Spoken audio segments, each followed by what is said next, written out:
জুলাই গণঅভ্যুত্থানের মাধ্যমে আমরা যে বাংলাদেশ পেয়েছি, সেখানে আমার ছেলে শহীদ খালিদ হাসান সাইফুল্লাহ শরীক হয়েছিল এবং পরপর 2 দিন সম্মুখভাবে প্রতিবাদ মিছিল করেছিল, আন্দোলন করেছিল। কিন্তু তার বুকে যখন পুলিশের বুলেট বিদ্ধ হয়, তখন পুলিশ কিন্তু তাকে প্রথমবার বুলেট বিদ্ধ হওয়ার পরে ছেড়ে দেয় নাই। বুলেট বিদ্ধ হওয়ার পরে আরো 8-10 জন পুলিশ যখন আরো ক্ষিপ্র গতিতে এসে চারপাশের ছাত্র জনতাকে আরো গুলিবিদ্ধ করে এবং তার কাছে এসে তার সামনে এসে একেবারে তার বুকে 71টা বুলেট বিদ্ধ করে। আজকে নাগরিক কমিটির মাধ্যমে পুরো জাতির কাছে আমার প্রশ্ন, একটা আন্দোলনকারীকে নিরস্ত্রভাবে তাকে মারতে কয়টা গুলির প্রয়োজন হয়?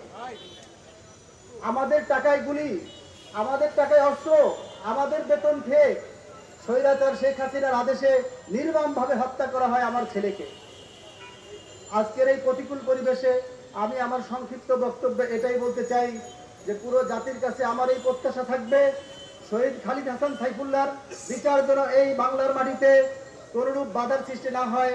নিরবচ্ছিন্নভাবে প্রত্যেক খুনিকে আমরা যেন প্রয়োজনে ফাঁসির কাস্টে দাঁড় করতে পারি, এই আশাবাদ ব্যক্ত রেখে আমি আমার সংক্ষিপ্ত বক্তব্য শেষ করছি। আসসালামু আলাইকুম রহমতুল্লাহ।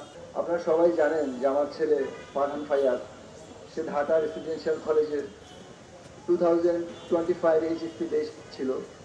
সে গত 18 জুলাই ধানমন্ডি 27 নম্বরে তার বন্ধুদের নিয়ে সাথে নিয়ে তাদের শান্তিপ্রিয়ভাবে, তাদের হাতে কোনো লাঠি সোটা ছিল না, তারা ছিল তাদের নৈতিক দাবি যেটা কোটা বিরোধী আন্দোলন, বৈষম্য বিরোধী কোটা আন্দোলন, সেই দাবিতে তারা জাস্ট সমবেত হয়েছিল ধানমন্ডি 27 নম্বরে।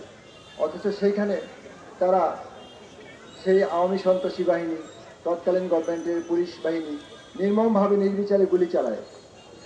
সেই গুলিতে গুলিবিদ্ধ হয়ে আমার একমাত্র ছেলে তখন নিহত হয়।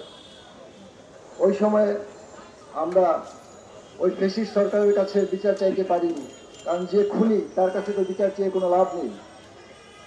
বাট এখন যে ইন্টেরিয়র গভর্নমেন্ট এসেছে, আমরা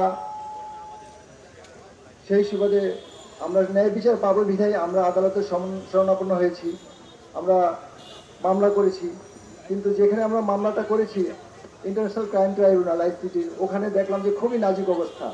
ওখানে বিচারক নেই, ওনাদের অনেক প্রসিকিউটরি নেই, ইভেন কোনো সরঞ্জাম তো নেই। ওনাদের যেইভাবে দিনে তালে ওনাদের ইনভেস্টিগেশন চলছে, আমরা সেই ক্ষেত্রে কিন্তু এখন খুবই সন্দিহান যে আমরা ন্যায় বিচার পাবো কিনা, বা কবে পাবো, বা এই বিচার দেখে যেতে পারছি কিনা। যাই হোক, আবহাওয়া খুব প্রতিকূলে, আমি আমার বক্তব্য দীর্ঘায়িত করবো না। আমি আমার ছেলের জন্য আপনাদের কাছে দোয়া চাই এবং আমি সে যেন সুষ্ঠু বিচার পায়, আমরা যেন সেই সুষ্ঠু বিচারটা দেখে যেতে পারি। আমি আপনাদের মাধ্যমে এই গভর্নমেন্টের কাছে এই আশাবাদ ব্যক্ত রেখে আমার বক্তব্য শেষ করতেছি। আসসালামু আলাইকুম।